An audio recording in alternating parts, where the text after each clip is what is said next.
నమస్తే, welcome to TV 786. మైనార్టీల సంక్షేమమే మా లక్ష్యం. ఎల్పీజీ సిలిండర్ ధరల పెరుగుదల, కొరతపై పార్లమెంట్ మకర్ద్వార్ వద్ద ఇండియా కూటమి ఎంపీల నిరసన. ఇండియా కూటమి ఎంపీల ధర్నాలో పాల్గొన్న Bhuvanagiri Lok Sabha MP Chamala Kiran Kumar Reddy. LPG gas సిలిండర్ల కొరతపై ప్రధానమంత్రి మోదీ మాట్లాడటం లేదు. పశ్చిమాసియా దేశాల్లో జరుగుతున్న యుద్ధంపై పార్లమెంట్లో ఎందుకు చర్చ చేపట్టలేదు? ఎల్పీజీ సమస్యను కేంద్ర ప్రభుత్వం పరిష్కరించాలి. 18వ లోక్సభలో కేంద్ర ప్రభుత్వం వాస్తవాలు మాట్లాడనీయడం లేదు.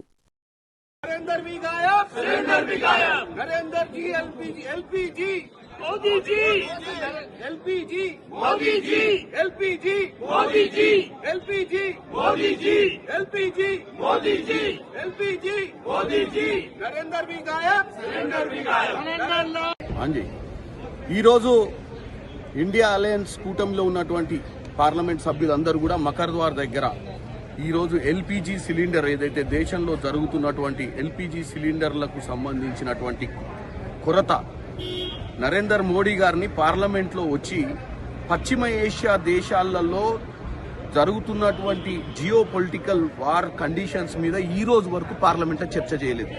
ఈరోజు ఈ సమస్య వచ్చింది, ఈ సమస్య గురించి కూడా మాట్లాడతలేరు. ఇవాళ వాళ్ళను నరేంద్ర మోడీ గారిని వచ్చి ఈ సమస్య గురించి మాట్లాడాలని, ఎందుకంటే ఈ 18వ లోక్సభలో ఏ రోజు కూడా వాస్తవాలు మాట్లాడనీయకుండా ప్రతిపక్షాల నోర్లు మూయించారు.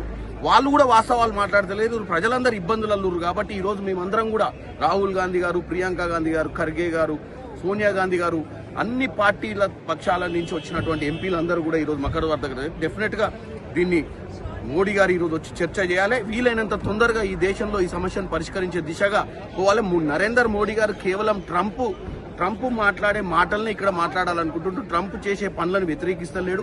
ఎన్నో దేశాలు, ఎందుకంటే ఈరోజు ప్రజాస్వామ్య అత్యంత పెద్ద భారతదేశం, ప్రజాస్వామ్య దేశం, ఇప్పటి వరకు ఈ యుద్ధం గురించి మాట్లాడే పరిస్థితి లేదు. ఎందుకు భయపడుతుండు నరేంద్ర మోడీ ట్రంప్కు అర్థం కావట్లేదు. కాబట్టి ఆయన వచ్చి ఇక్కడ దేశ ప్రజలను ఉద్దేశించి ఈ పార్లమెంటు అంటే ఈ దేవాలయం లాంటిది ప్రజాస్వామ్యానికి ఇక్కడే మాట్లాడాల్సిందిగా కోరుకుంటున్నాం.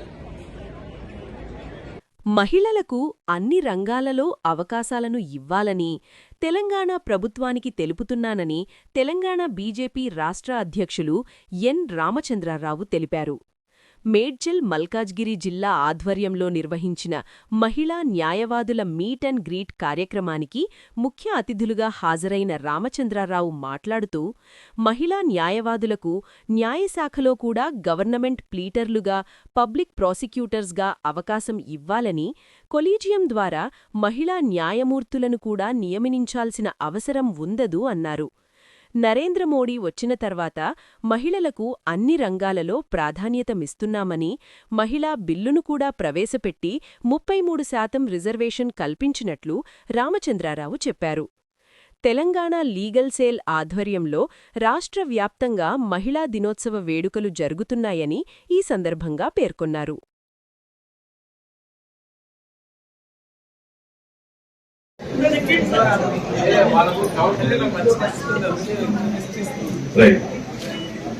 ఒక్కసారి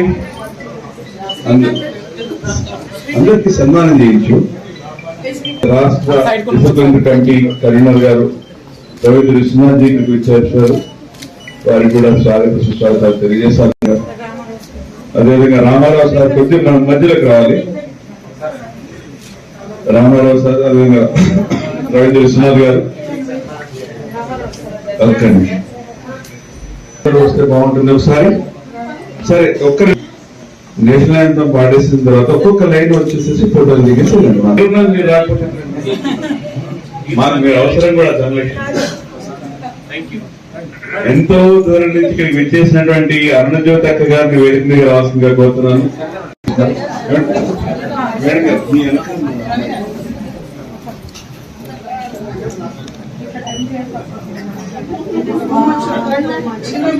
గారు మీ పేపర్లో చూస్తున్నారా?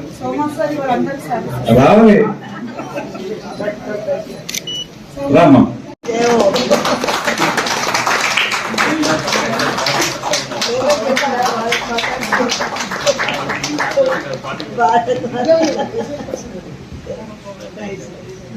जय भारत అదేవిధంగా మన దడిగం రామసుధాకర్ శర్మ గారు అయోధ్య నుంచి కూడా చాలా తీసుకొచ్చారు, అది కూడా వారికి అలంకరించవలసిందిగా కోరుతున్నాను.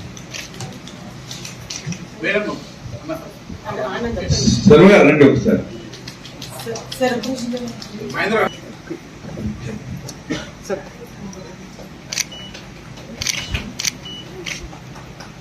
అదేవిధంగా ఈ రోజు ఇక్కడికి ఇచ్చేసినటువంటి ప్రొఫెసర్ కవిత గారు కూడా వారిని కూడా సన్మానించవలసిందిగా రాష్ట్ర అధ్యక్షుడు వారిని. కవిత గారు, మాధవి గారు, అమ్మ సుజాత గారు ఒకసారి మీ అందరూ పైకి రండి ఒకసారి. నవ్వుతారు కానీ అక్కడ శశేంద్ర గారు మీరందరూ కూడా కార్యక్రమం కూడా మీ ఫోటో అన్ని గ్రూప్ లో పెట్టామా?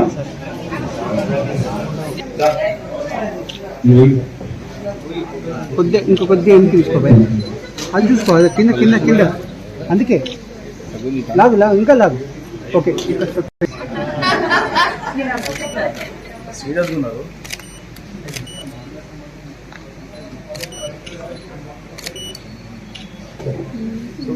నెట్ఫ్లిక్స్కు చెందిన ఐలైన్ స్టూడియోస్ కార్యాలయాన్ని ప్రారంభించిన ముఖ్యమంత్రి రేవంత్ రెడ్డి గారు.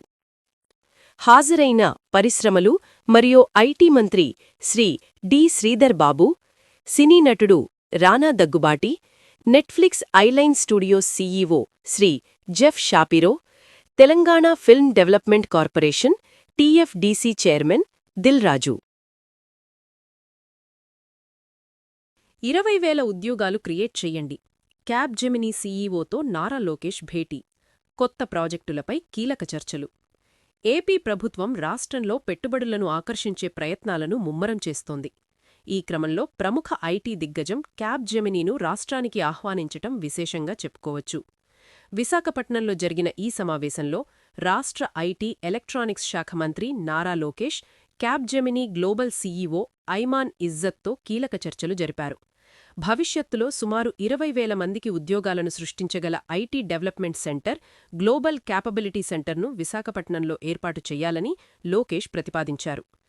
ఆంధ్రప్రదేశ్ ముఖ్యమంత్రి నారా చంద్రబాబు నాయుడు దార్శనికతలో విశాఖపట్నం దేశంలోనే ప్రముఖ ఐటీ డేటా సెంటర్ హబ్గా అభివృద్ధి చెందుతోందని లోకేష్ వివరించారు. ఈ ఏడాదిలో గూగుల్ డేటా సెంటర్ పనులు ప్రారంభమయ్యే అవకాశముందని, ఇప్పటికే టీసీఎస్, కాగ్నిజెంట్ వంటి ఐటీ దిగ్గజ సంస్థలు విశాఖలో కార్యకలాపాలు ప్రారంభించాయన్నారు. భవిష్యత్తులో భోగాపురం అంతర్జాతీయ విమానాశ్రయం ప్రారంభం కావడంతో రవాణా సౌకర్యాలు మరింత మెరుగుపడతాయని చెప్పారు. విశాఖలో ఏర్పడిన ప్రత్యేక ఐటీ ఎకోసిస్టమ్ను సద్వినియోగం చేసుకోవాలని లోకేష్ సూచించారు.